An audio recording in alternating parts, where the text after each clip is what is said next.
दोस्तों नमस्कार। एक और कहानी के साथ हाजिर हुए हैं। शीर्षक है ईश्वर की शक्ति। कुछ लोग कहते हैं कि मेहनत से सब कुछ हो जाता है और कुछ लोग कहते हैं कि परमात्मा के मन में जो योजना है उसके अनुसार ही सब कुछ होता है। तब हमारी यहाँ भूमिका क्या है?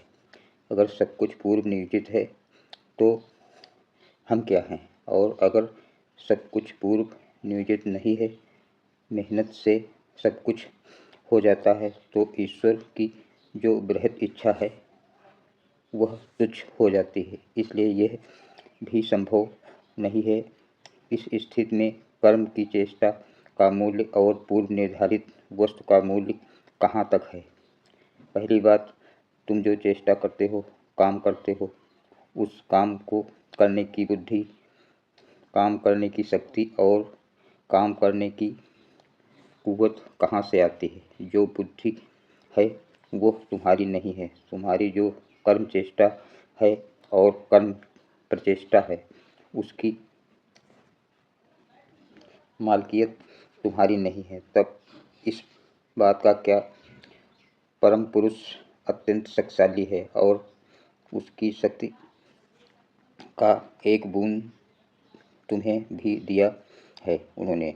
वे चाहते हैं कि बच्चे आपस में खेल कूद करें, तर्क करें व प्रेम से लड़ाई भी करें और अंत में मेरे पास आ जाएं।